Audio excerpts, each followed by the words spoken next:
Hi, boys and girls. I'm so glad that you're joining me today for story time. Today, we are going to read a book about a town that gives out stickers and a Wemmick who's not so sure he wants them anymore in a book called You Are Special.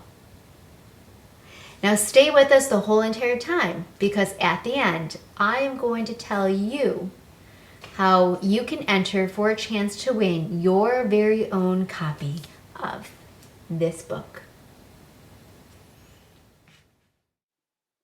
You Are Special, written by Max Lucado, illustrations by Sergio Martinez. The Wemmicks were small wooden people. All of the wooden people were carved by a woodworker named Eli. His workshop sat on a hill overlooking their village. Each Wemmick was different. Some had big noses, others had large eyes. Some were tall, and others were short. Some wore hats, others wore coats, but all were made by the same carver, and all lived in the village. And all day, every day, the Wemmicks did the same thing. They gave each other stickers. Each Wemmick had a box of golden star stickers and a box of gray dot stickers. Up and down the streets, all over the city, people spent their days sticking stars or dots on one another. The pretty ones, those with smooth wood and fine paint, always got stars. But if the wood was rough or the paint chipped, the Wemmicks gave dots. The talented ones got stars too.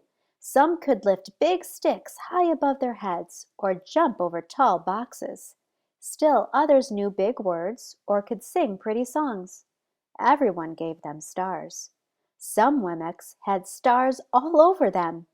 Every time they got a star, it made them feel so good. It made them want to do something else and get another star. Others, though, could do little. They got dots. Punchinello was one of these. He tried to jump high like the others, but he always fell. And when he fell, the others would gather around and give him dots. Sometimes when he fell, his wood got scratched, so the people would give him more dots. Then, when he would try to explain why he fell, he would say something silly, and the Wemmicks would give him more dots. After a while, he had so many dots that he didn't want to go outside. He was afraid he would do something dumb, such as forget his hat or step in the water, and then people would give him another dot.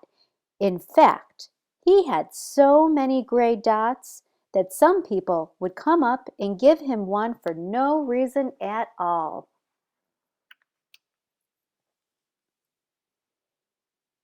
He deserves lots of dots, the wooden people would agree with one another.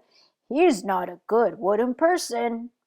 After a while, Punchinello believed them. I'm not a good Wemmick, he would say. The few times he went outside, he hung around other Wemmicks who had lots of dots. He felt better around them.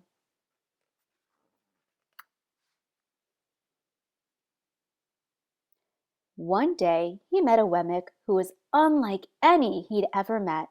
She had no dots or stars. She was just wooden. Her name was Lucia.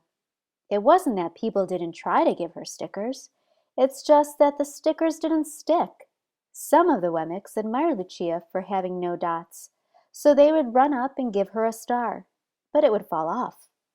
Others would look down on her for having no stars, so they would give her a dot, but it wouldn't stay either.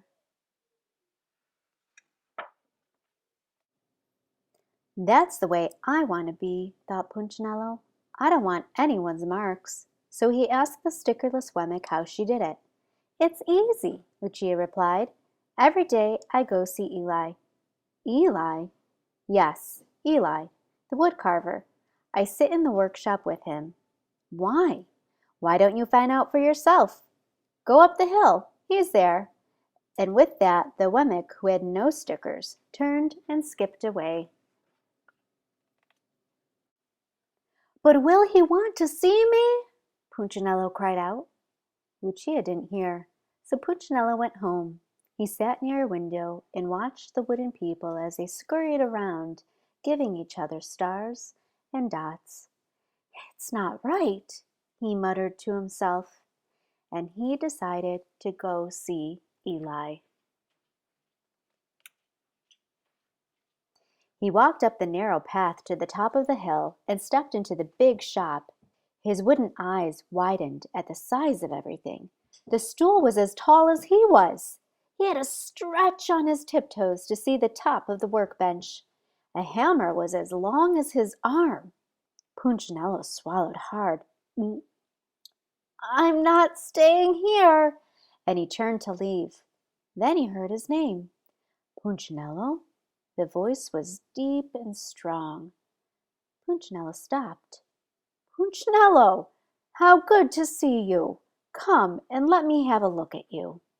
Punchinello turned slowly and looked at the large bearded craftsman. "You know my name?" the little Wemmick asked. "Of course I do. I made you." Eli stooped down and picked him up and set him on the bench. The maker spoke thoughtfully as he looked at the gray dots. "Looks like you've been given some bad marks." "I didn't mean to, Eli. I really tried hard." "Oh, you don't have to defend yourself to me, child. I don't care what the other Wemmicks think." "You don't?"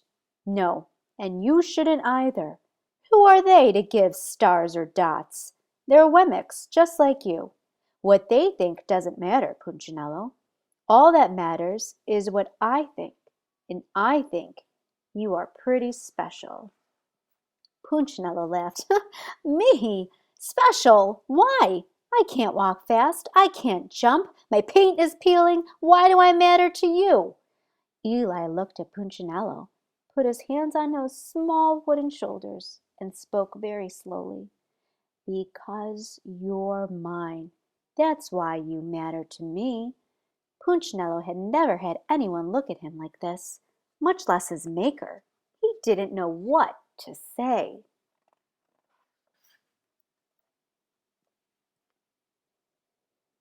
"Every day I've been hoping you'd come," Eli explained.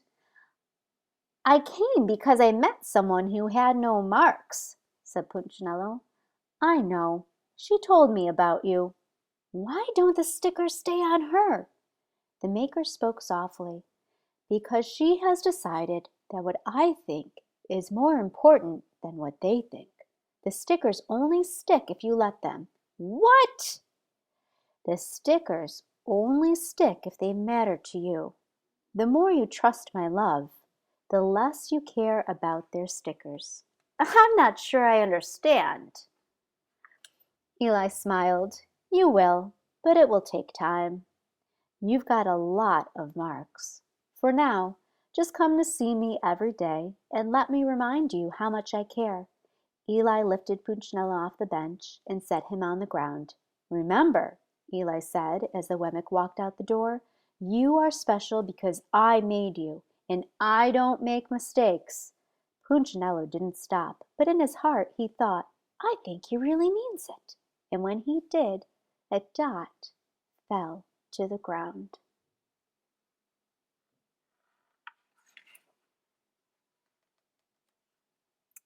The end. Did you see what happened at the end? One of the dots fell on the ground. When Punchinello started to realize that he was special to Eli, one of his dots fell off. You see, it doesn't matter what other people think of you, because no matter what, God cherishes each and every one of you. He made every person unique with his or her own special talents and gifts. And just like Eli in the book said that he doesn't make mistakes, neither does God. So remember that when you may be feeling not so special. God created you, and there has never, is not, and will never be another person like you. And that's pretty special. If you would like a chance to win your very own copy of this book, then list 3 gifts and or talents that God has given you that make you special. Make sure to include your name and your address so we know who to send the book to. Then you can either email it or you can mail it to me, and that information will be on the screen at the end of this video. At our next story time, I will draw a name from all of those that wrote in and announce the winner. I hope that you enjoyed this special book as much as I did, boys and girls. Thank you so much for spending time with me, and I will see you next time. God bless and have a wonderful night.